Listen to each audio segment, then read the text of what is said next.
just everything hurts on me right now. Like I feel like I've been in a fight and I lost. Are you a thug? Do you like to get thug nasty? Then do I have the solution for you. I present to you one of the most iconic firearms of all time, the MAC-10.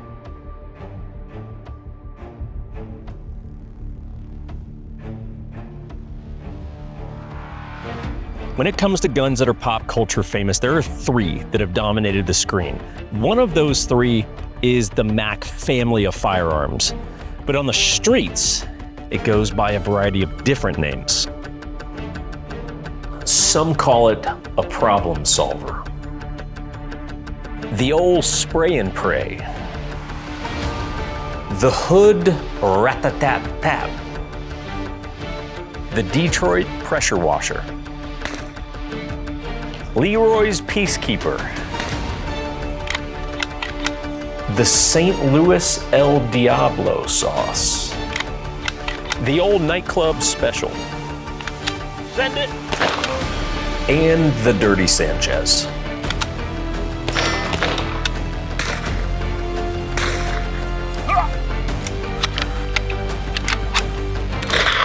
Completely made all of that up.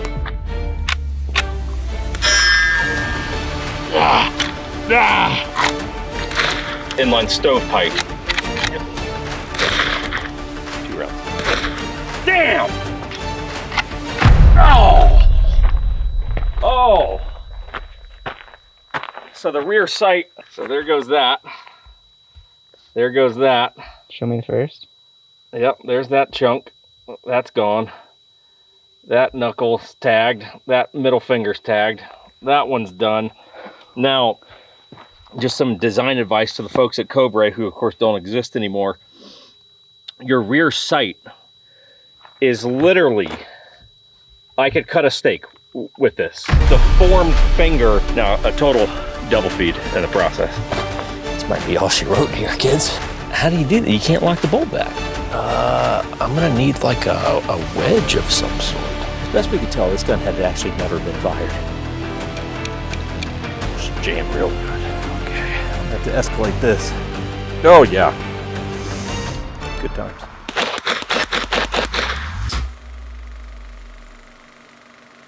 Greetings everyone, welcome to the show. I hope you guys are doing good. Today we are talking about the MAC-10.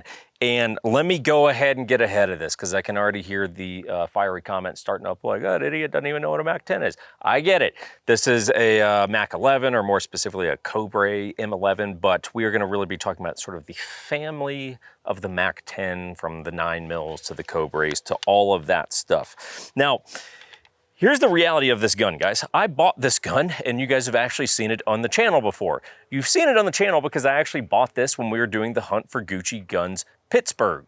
Sir, could you show me that thug gun? The Ghetto Blaster. Yes, please. Okay. Yeah. That's you, buddy. This is you. Don't even deny it. True. We fly out of Chicago. I don't know if I can put that in my luggage. Yeah. It's unsafe, so it probably is pretty heavy.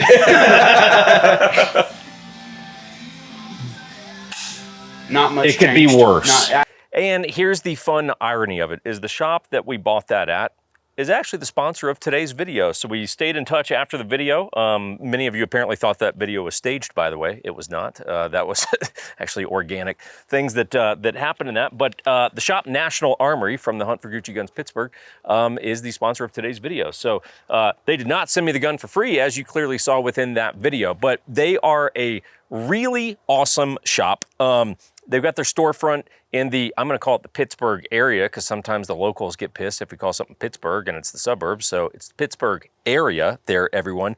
And truly, one of the better shops I've ever been to.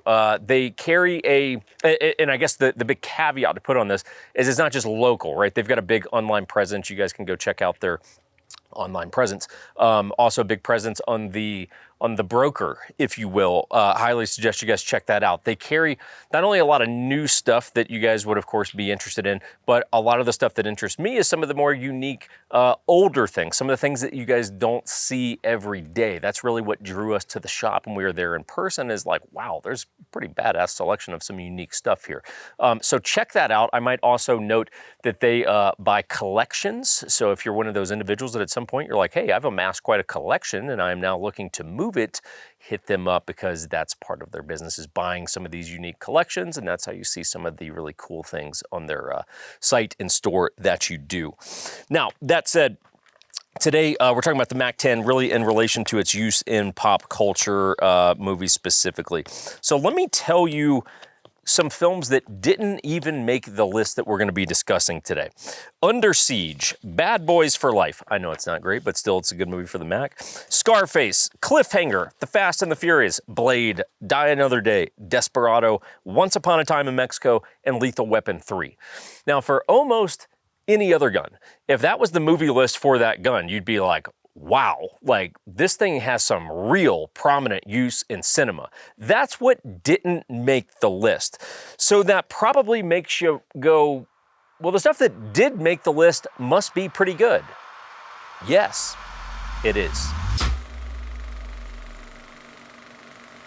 Okay, so the first movie to have a MAC-10 in it, this was such a pleasant surprise. It is actually a 1974 John Wayne film. I bet you never thought John Wayne would be the guy that brought the MAC-10 into the pop culture world. So the film is called McHugh, not a great movie, but basically he's a detective and another cop gets murdered, and so McHugh leaves the force to go solve the murder and gets his PI license, but he winds up getting his gun taken away, so he's got to go out and get a new gun, and that's where the scene comes in.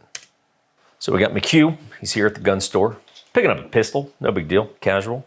What are you doing? Buying a gun. The good stuff's always in the back. Remember that. When we do hunt for Gucci guns, that's what always happens. Lon, I have a little equalizer here.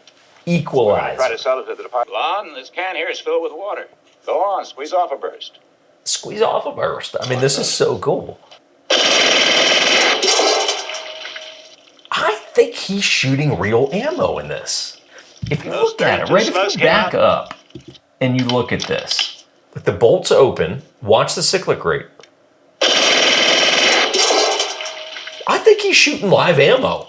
And it's smoking. There's smoke coming out of the gun. Those 32 slugs came out in a second and a half. Second and a half, 32 rounds. Lon. Alone? It's not licensed. Jack, neither am I. Okay, so that's just not how it works. Maybe it did in 1974, but you can't just say it's a loan. It's a machine gun loan. I'll bring it back. I mean, I love it. I wish we could do that. I'm all for it. But like, this is a properly cool scene. Like, this is the first unveiling of a MAC-10 in cinema. Okay, let's talk a little bit about the history of the Mac family of firearms. So the gun was developed by Gordon Ingram in 1964, produced by Military Armament Corporation, aka MAC, M-A-C. It is a stamped steel gun. To say that there is nothing fancy about this would be an understatement. I can't truly vouch for how well they run, given some of the good times that I'm having with mine, but it is a simple blowback design, most commonly seen in 9 and 45, but there are 380 versions of this out there. Those, the real ones, I would say mine's, you know, it's real. It's just a little bit lame because it's semi-auto, but the real ones are open bolt submachine guns that obviously fire in full auto. It's worth going to look up some videos of them just to see the cyclic rate, especially the 380. I mean, it's amazing how fast those things run. Some of the versions even, there's some versions with the little very bad retractable stock that's at the end of the receiver. There's some that come with literally a strap, literally a piece of fabric that was designed to hold it from here. That way it would prevent some of the muzzle rise that inherently comes on this when you fire it full auto. Mine, in many ways, probably the least desirable version, but it was acquired in sort of a cool way, so we'll give it a pass. They come with this threaded barrel made to take a suppressor by Psionics. Now, there were some issues with Military Armament Corporation. So the story of Mac 10s and Mac 11s and everything, it gets a little bit sort of convoluted, and there's a lot of different things going on there. So several other manufacturers wound up making these. Mine technically is a, you know, so you could loosely call it a Mac 11. It's not, because it was not made by Military Armament Corporation. Technically, mine is a Cobray M11, which is firing 9mm in semi-auto from a closed bolt. I might refer to it as a Mac 11 or even say Mac 10 sometimes. I get it. I'm referring to a family of firearms, not even necessarily my specific ones. So we think of the Mac largely as a thug gun, but you might be surprised to know that the British SAS actually had a brief stint where they would use these prior to them adopting the MP5. So this has seen actual special operations use, which is probably a good segue into our next movie.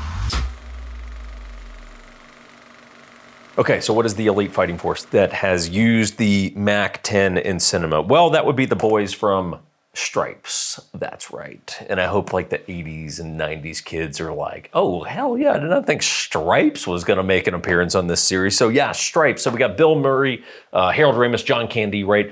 And basically they're a bunch of lowlifes that join the Army to get their life together. Eventually they get deployed, if you will, overseas. Some of their buddies get captured. They got to go in, they got to rescue the day, and they've got some sort of like RV that's armored up like a tank. But their primary weapon of choice is a Mac 10. Out, please. This is the armored vehicle. John, over Sweet here. move. And they got the stocks, right? They got those little collapsible, deployable stocks.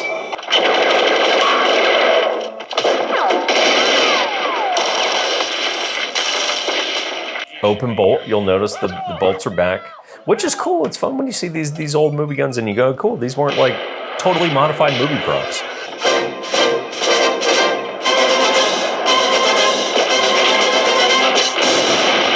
Okay, so now we're sneaking out. We got our team, we got our boys back. We got our Mac 10s, we're gonna get back to the vehicle. So we're going against an army, they've got AKs, they got all kinds of things, it's all good. We got a couple Mac 10s.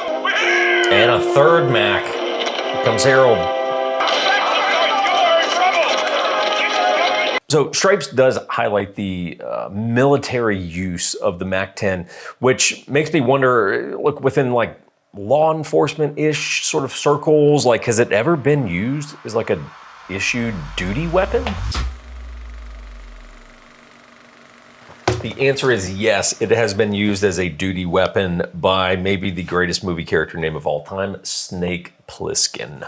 The movie is Escape from New York. Great flick. And basically the premise is Snake Plisken is a criminal, and New York City is in essence a prison. Basically, they fenced off New York, and that is a prison. And unfortunately, the president's plane has gone down there, and they give Snake 24 hours to bring out the president. If they can bring out the president in 24 hours, he gets to go free.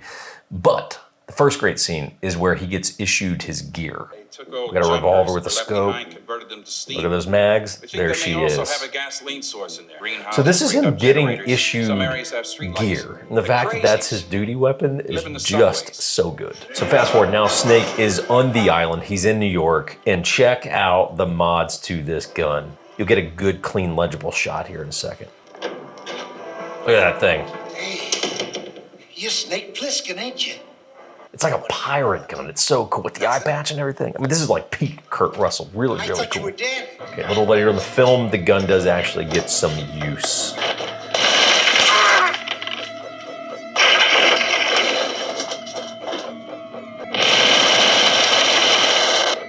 The way they set it up for the movie is just so cool. I've never seen it done like that again. So great flick, classic sort of 80s action. It's bad, it's good at the same time. That is Escape from New York.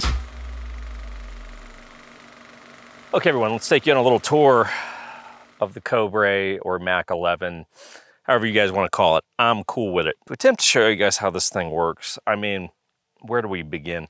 So first of all, I've got 3 different mags, none of which look like they would go in the same gun. They all literally have brackets in different places. This one's polymer, the other 2 are metal. This one, it's Tech 9 mag. This one literally doesn't seat at all. There's nothing you can do to get it to seat.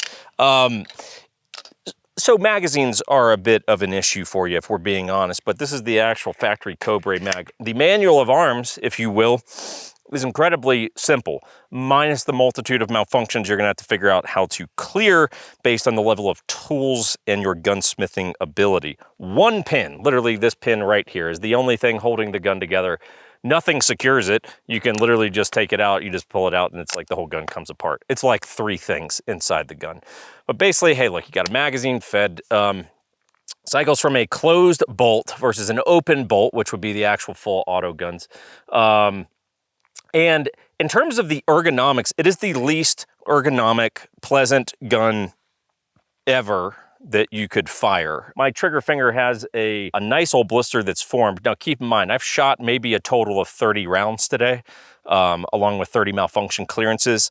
And we've already got blisters, we've got blood that has been drawn, all kinds of fun things have happened. But basically magazine goes in. I'll show you guys how you actually shoot this bad boy. Can't forget about the safety. So mag goes in, you charge up top here, your charging handle literally just freely spins like a top.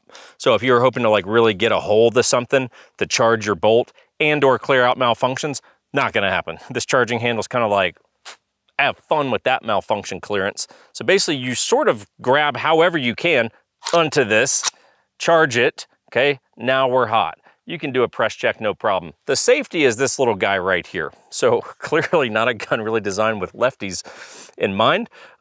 Basically, it just sort of rotates forever.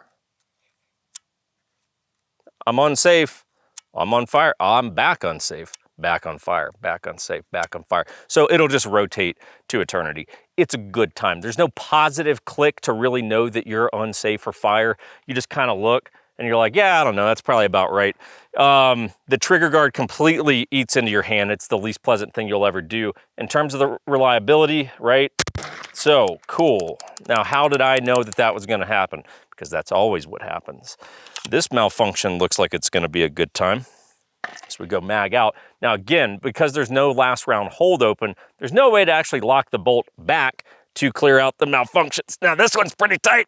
Yeah, she's pretty tight. So that's why we have this 2x4. The 2x4 has become our malfunction clearance tool. So basically you're gonna wanna place the charging handle on the wood, get all of your weight behind it.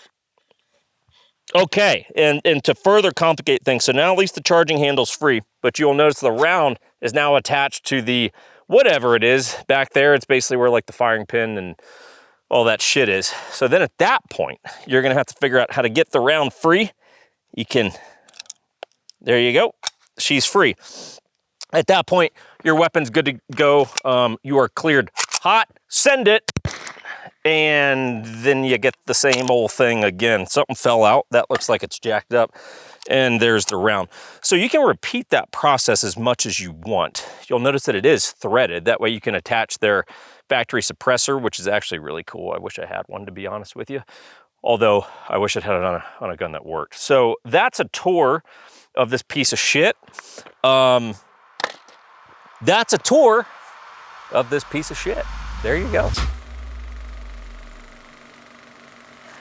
Of course, not everyone who uses the MAC-10 is a hero. Sometimes it gets used by bad guys. What can I say? So up next would be Robocop, used by bad guy.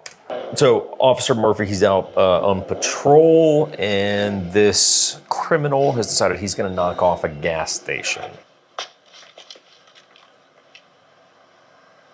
Check the barrel shroud, kind of interesting. I'm not sure what that is. Give me all your money, bookworm, or I blow your brains out. Now fill it up on number 7.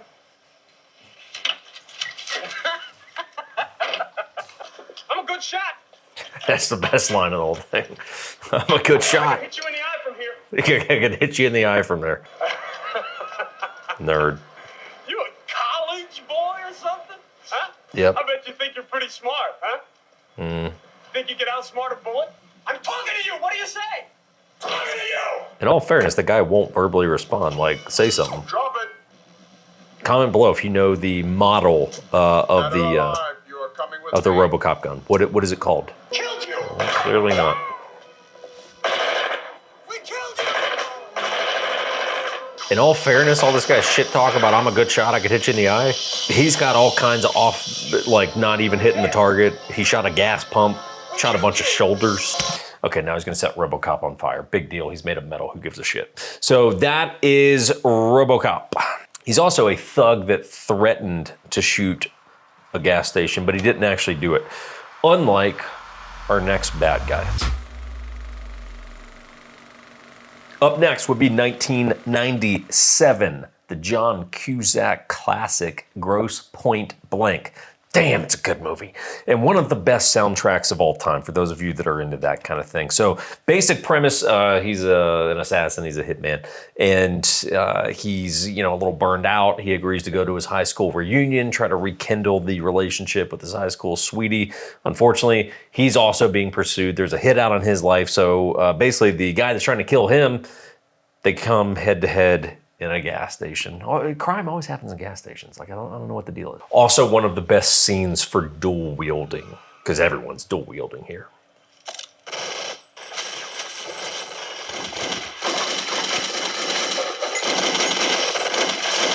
Dual wielding Mac 10s, dual wielding Glock 19s, whatever, but you notice how no one ever shows how you dual wield, do a reload? Everyone disguises it.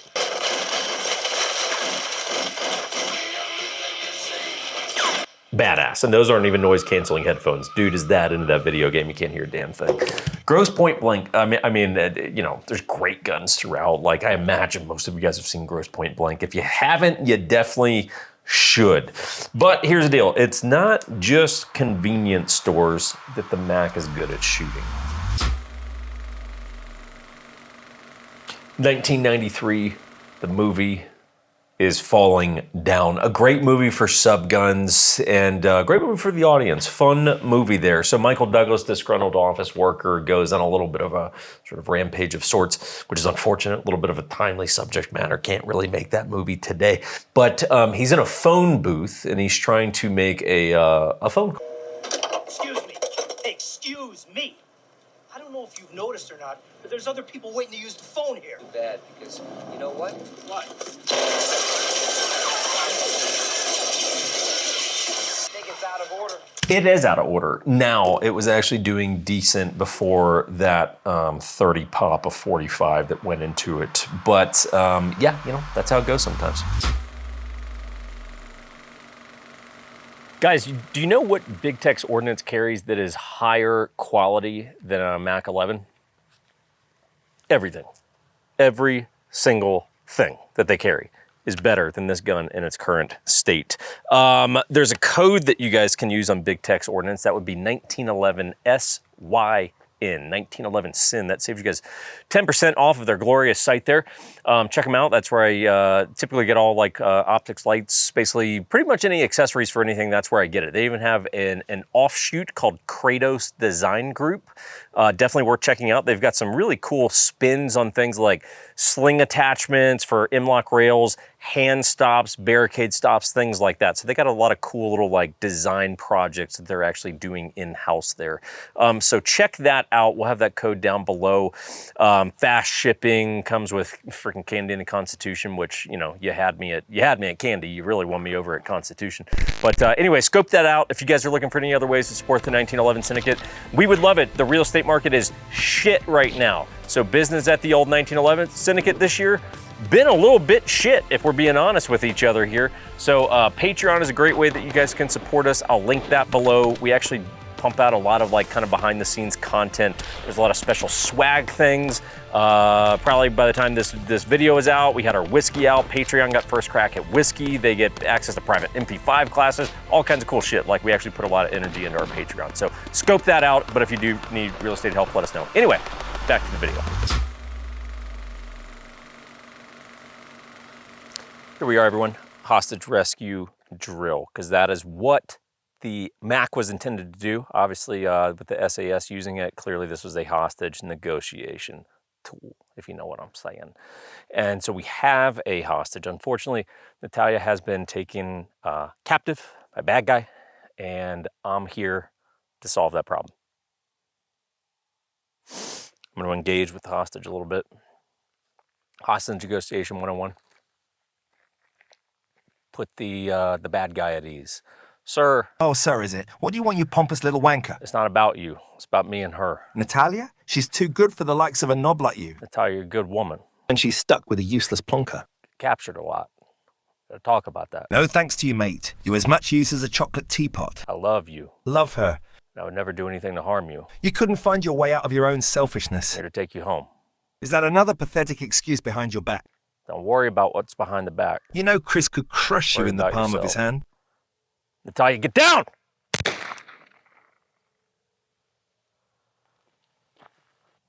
think we have no hits anywhere.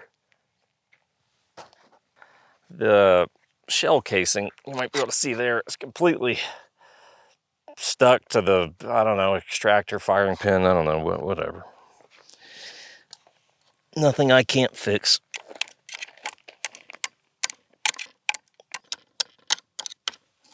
Hell yeah, take the old girl apart.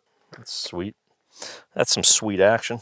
You smug little git, if you had half a brain, it'd still be rattling around in that thick skull of yours like a marble in a bloody tin can. Woman, hit the deck! This is harder to hit anything with than you would imagine. Just everyone's surviving here. Oh no. God damn it. It's your fault. Hooah!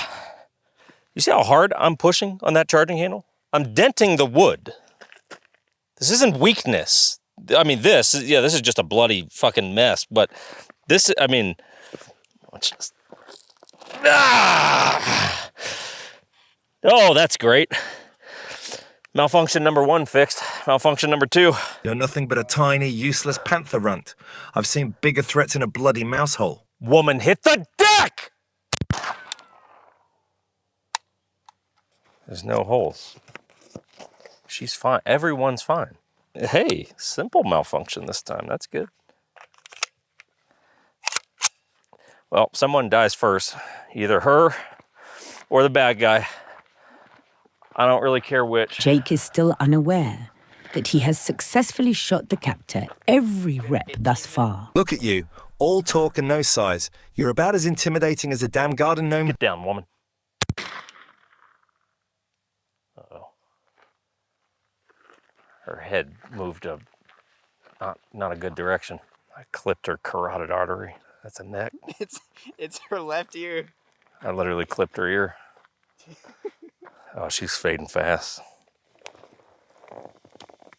She does have the same haircut. You deserve better.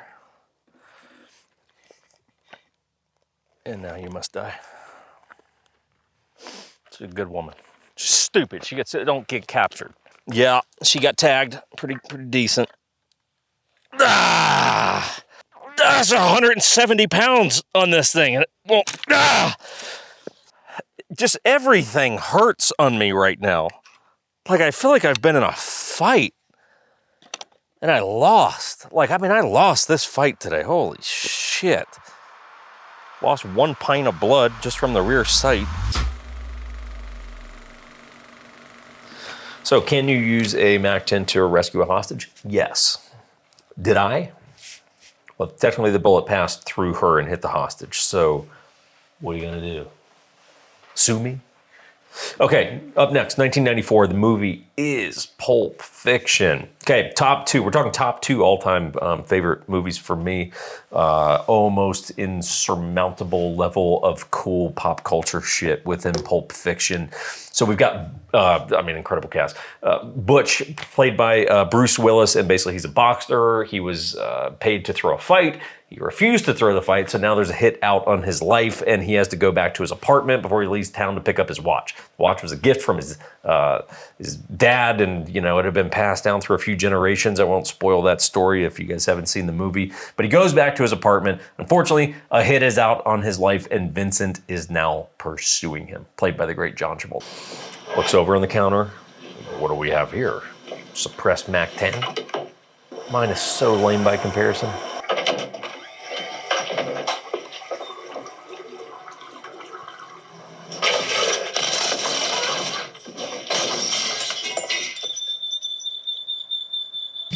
Okay, so what can we learn from that? One, his MAC-10 runs a lot better than mine. Number two,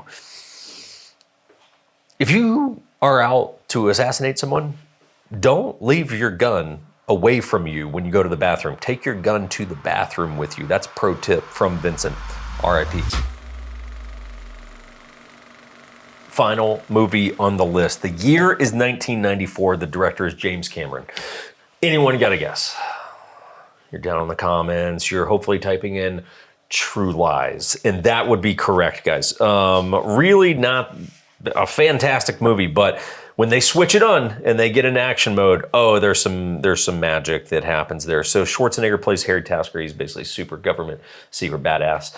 And his wife doesn't know what he does for a living, and she winds up roped into one of these things, and they've got to, they got to fight their way free. So they're on an island, and nuke's about to have to go off, and a MAC-10 is going to come into the picture here.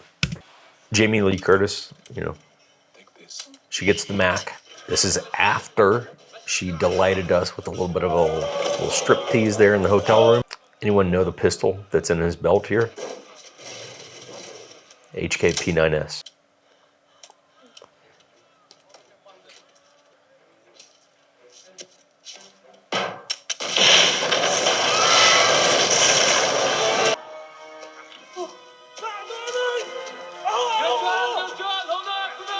Ellen, I believe her name is Shoot. Which she does, but the recoil sends the gun up. Uh-oh. We got a flying open bolt machine gun now.